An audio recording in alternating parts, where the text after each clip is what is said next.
autoridade do anticristo, o Cristo de Satanás, e seu domínio mundial neste final de ciclo.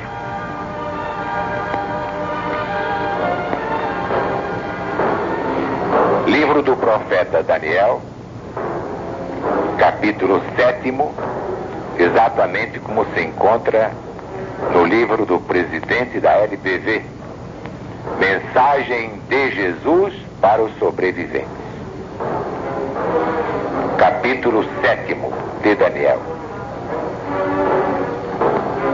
Depois disto, eu continuava olhando nas minhas visões da noite, e eis aqui o quarto animal terrível, espantoso e sobremodo forte, o qual tinha grande dente de ferro, e ele devorava e fazia em pedaços, e pisava aos pés o que sobejava. Era diferente de todos os animais que apareceram antes dele, e tinha 10 chifres. Estando eu a observar os chifres, eis que entre eles subiu outro pequeno, diante do qual 3 dos primeiros chifres foram arrancados.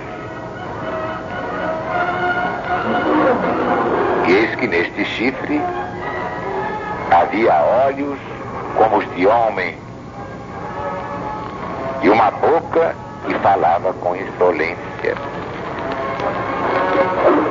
Então tive desejo de conhecer a verdade a respeito do quarto animal, que era diferente de todos os outros, muito terrível, cujos dentes eram de ferro e cujas unhas eram de bronze, que devorava, fazia em pedaços e pisava aos pés o que sobejava. E também dos 10 chifres que tinha na cabeça, e do outro chifre que subiu, e diante do qual caíram 3, daquele chifre que tinha olhos e uma boca que falava com insolência, e parecia mais forte que os seus companheiros.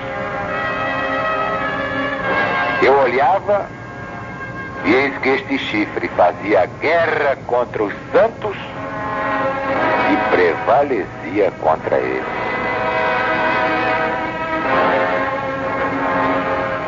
Meus amigos, meus irmãos, isto ainda vai acontecer.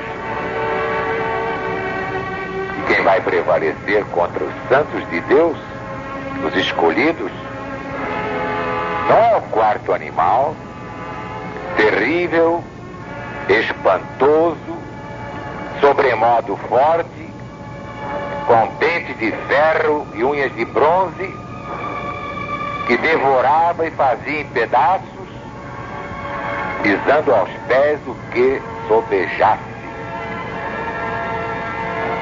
Quem vai fazer guerra contra os santos de Deus, contra as ovelhas do rebanho único, e prevalecer contra eles, claro que transitoriamente, é o pequeno chifre que arrancou 3 dos primeiros chifres do quarto animal, espantoso e terrível, sobremodo forte, com dente de ferro e unhas de bronze.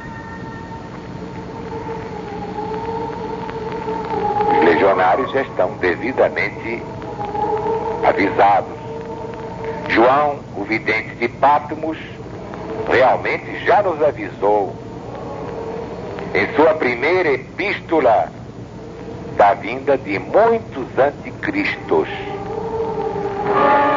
Mas é claro que salientou o pior de todos, o anticristo do fim, que é exatamente o Cristo do diabo. Já expliquei aqui que assim como há a Trindade do bem, Deus, Jesus, Espírito Santo, Paráclito. Também há a Trindade do mal, Satanás, Anticristo, falso profeta. Este é o falso Cristo de Satanás.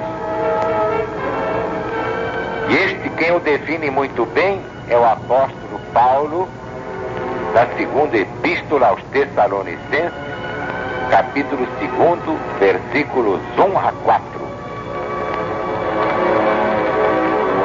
Irmãos, no que diz respeito à volta de nosso Senhor Jesus Cristo e à nossa reunião com Ele, nós vos exortamos a que não vos demovais de vossa mente, supondo tenha chegado o dia do Senhor.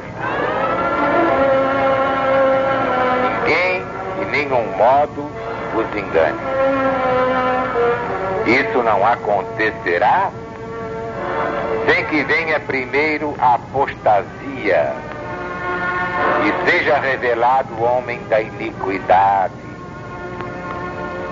o filho da perdição, o qual se opõe e se levanta contra tudo que se chama Deus, a ponto de sentar no santuário de Deus, ostentando-se como se fosse o próprio Deus. Ninguém diria melhor. Isto prova que na parte profética das suas epístolas ou cartas, o apóstolo Paulo foi inspirado exatamente por Deus. Seus erros, que apontei em outra obra, representam a parte humana da Bíblia, e Deus não tem nada com isso. O próprio apóstolo dos gentios deixou duas advertências que liquidam este assunto. Primeira, na primeira epístola aos Coríntios, capítulo 14, versículos 21 e 22. Na lei está escrito: por outras línguas e por outros lábios falarei a este povo, mas nem ainda assim eles me ouvirão, diz o Senhor Deus.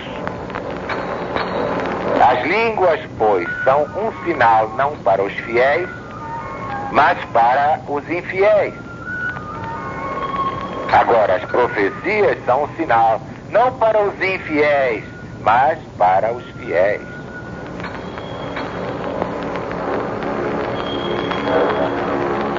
Profundíssimo, só podia ser de Deus.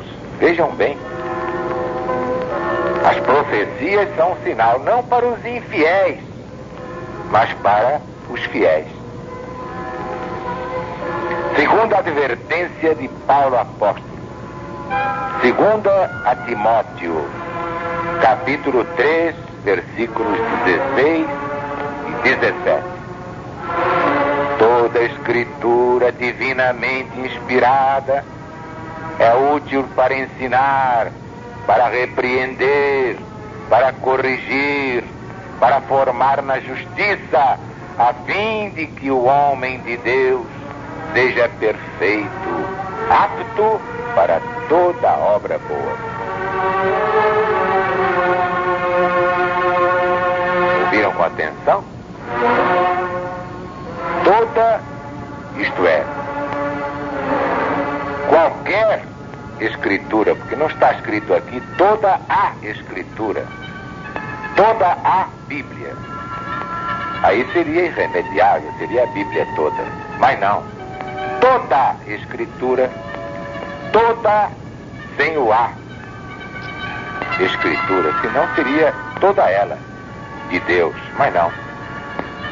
Toda escritura, qualquer escritura divinamente inspirada é útil para ensinar, para repreender, para corrigir, para formar na justiça, a fim de que o homem de Deus seja perfeito e apto para toda obra boa. Então está aqui bem claro, não é toda a escritura. O que é de Deus é a parte profética. Os profetas foram apenas médiuns psicógrafos. Nem eles sabiam o que estavam profetizando. Por quê? Porque a profecia não era deles, era de Deus. Como quando Jesus diz: Aru, escreve aí. Eu escrevo e depois é que vou saber o que é que ele quer. Não, nós somos meros e ordinários instrumentos, nada mais que isso. Aí está o valor da pregação da LPV, que faz este discernimento fundamental. Há a parte divina da Bíblia, essa é eterna, e a parte humana da Bíblia. Deus não tem nada com isso. A parte profética, a divina, é infalível, porque vem de Deus. Agora a parte humana está cheia de fantasias, porcarias, como todas as coisas que saem da cabeça do homem. O homem tem fantasias, porcarias, não poderia deixar de tê-las na própria Bíblia. Mas Santo Agostinho, referindo-se à Bíblia, afirmou que é uma espécie de impiedade não ler aquilo que por nós e para nós escreveu a mão do próprio Deus. Coitado de Santo Agostinho, enganou-se redondamente.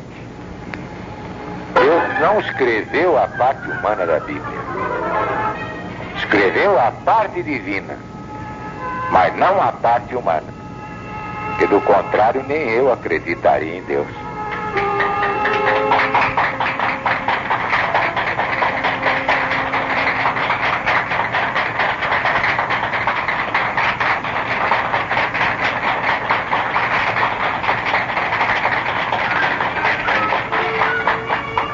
Que a paz de Deus esteja no nosso coração de legionário fiel. E todos aqueles que se afastaram, estão com vergonha de voltar, deixem a vergonha de lado e voltem. Tratem de salvar suas almas, porque Deus está presente.